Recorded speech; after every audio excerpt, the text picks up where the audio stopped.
সবাই কেমন আছেন? আশা করি প্রত্যেকে ভালো আছেন। আজকে শুক্রবার, এখন বাজে সকাল 8টা। এখন থেকে ব্লগটা শুরু করলাম। আজ আমার আবার সকাল 9টা থেকে ডিউটি আছে। আজ আমার ডে ডিউটি, আজকে আর নাইটে ডিউটি নেই। তাই ঝটপট করে একটু জলখাবার বানাচ্ছি, খেয়েই কাজে বসবো। একটু ম্যাগি বানাচ্ছি, খুব তাড়াহুড়ো করে করছি। তাড়াতাড়ি করে খাওয়া দাওয়া করে বসবো কাজে, যতটা ঝটপট করে করা যায়। এই একটু গাজর বিনস দিয়ে পেঁয়াজ দিয়ে নেড়ে চেড়ে জল ঢেলে লাস্টে ডিম ভাজাটা দিয়ে ব্যাস। তারপরে মামুনি আর আমার বাড়িতে তো কেউ নেই, আমি আর মামুনি, এই মা মেয়ে দুজনে একটু জল খাবার খেয়ে আমি আমার কাজে বসবো। মামুনি নিজের কাজ নিয়েই থাকবে। আমাদের না 12 ঘন্টা ডিউটি করতে হয়। এই সকাল 9টা থেকে বসবো, সেই রাত 9টায় শেষ হবে। আর ম্যাগিতে একটু সস, টমেটো সস আর সোয়া সস দিয়ে দিয়েছি, দিয়ে একটু নেড়ে ছেড়ে ব্যাস। তারপরেই দুজনের জন্য খাবার বাড়বো। দেখুন হয়ে গেছে, চলো সব করে খেয়ে নিই, আবার বসতে হবে কাজে। এই যে কম্পিউটারে বসে পড়েছি, এবার কম্পিউটারটা অন করব, প্লাগগুলো লাগাই, কাজ সেরে আপনাদের সঙ্গে আবার গল্প করব। চলো কাজটা সেরে নিই। এখন বিকাল 6:45 বাজে। একভাবে কম্পিউটারের সামনে বসে কাজ করছি তো কপালটা একদম ধরে গেছে, যাকে বলা চলে মাথা ধরে গেছে। কাজ অনেকটাই হয়ে এসেছে, এবার ফাইলটা জমা দেবো। হ্যাঁ, 9টা অবধি করতে হবে, কিন্তু আর একটু করলেই হয়ে যাবে। কিন্তু তারই মধ্যে ভাবলাম একভাবে বসে কাজ করছি, যাই একটুখানি ঘুরে আসি। আমাদের বাড়ির সামনে একটা খুব সুন্দর মন্দির আছে, আনন্দময়ী আশ্রম মন্দিরটির নাম।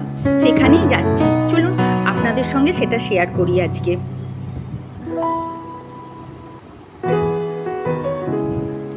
এই যে সেই সুন্দর মন্দিরটাতে আমি এসে গেছি।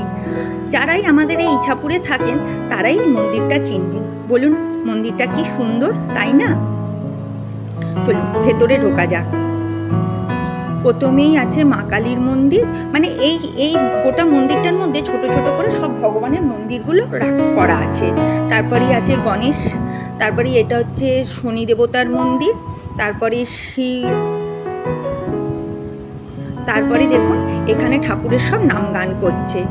এই বয়স্ক মানুষটি কি আন্তরিকতার সঙ্গে আমাকে আহ্বান জানাচ্ছে, আবার কপালে একটা চন্দনের টিপ পরিয়ে দিল।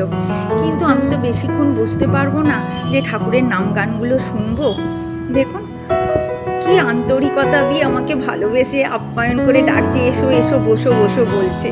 কিন্তু কি আর করা যায়, চলুন যেইটুকুনি থাকি সেইটুকুনি একটু ঠাকুরের নাম গান শুনি। কি সুন্দর গীতা পাঠ হচ্ছে, মনটা না ভরে যাচ্ছে। চলুন সেগুলি আপনাদের সঙ্গে একটু শেয়ার করি। আর এইদিকে আছে রাধাকৃষ্ণের মন্দির, আর এ পাশটা আছে বজরংবলীর মন্দির, আর ওই দিকটা তো দেখালাম মহাদেব শিব ঠাকুরের মন্দির আছে। দেখুন সবাই নাম গান করছে, কি সুন্দর। এখানে প্রতিদিন হয় সোম থেকে শুক্রবার অবধি, জানেন। এই সন্ধ্যে থেকে শুরু হয়, এই 5টা থেকে সন্ধ্যে 7:30 অবধি হয়।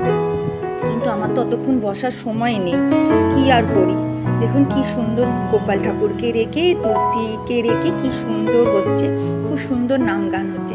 ঠিক আছে, একদিন অনেকক্ষণ যাবো, যেদিনকে আমার কাজ থাকবে না, ছুটি থাকবে, সেদিনকে বসে অনেকক্ষণ গীতা পাঠ হয়, ঠাকুরের গান হয়, কি ভালোটাই না লাগে, না মনটা ভরিয়ে যায়, খুব ভালো লাগে। সব বয়স্ক মানুষরা এসেছেন এবং অনেক কম বয়সের ছেলেমেয়েরা সব এসে এখানে বসে, সমস্ত ঠাকুরের নাম গান শোনে। আর এই মন্দিরের মধ্যে কি সুন্দর বাঁধানো পুকুরটা দেখুন, খুব সুন্দর বাঁধানো পুকুর। মন্দিরটা না খুব সুন্দর, পরিষ্কার পরিচ্ছন্ন, একদম তত্তর করছে। আর এই মূর্তিটি দেখতে পাচ্ছেন, এই মূর্তিটি হচ্ছে ঈশ্বর জিতেন্দ্রনাথ দাসের। ইনি এই মন্দিরটি প্রতিষ্ঠা করেছিল। চলুন হয়ে গেছে, বেশিক্ষণ তো আর বসতে পারবো না, এবার বাড়ি যাই। আর বাড়ি যাওয়ার পথে 1 প্যাকেট দুধ কিনে নিয়ে যেতে হবে, আর বাড়িতে একটু বিস্কিট শেষ হয়ে গেছে, সেই বিস্কিটটা কিনে নিয়ে যাচ্ছি। চলুন আমার ভিডিওটা যদি ভালো লেগে থাকে একটা লাইক করবেন, শেয়ার করবেন। সবাই সুস্থ থাকবেন, ভালো থাকবেন। আবার একটা পরের ভিডিও নিয়ে খুব শীঘ্রই তাড়াতাড়ি আসছি আপনাদের কাছে।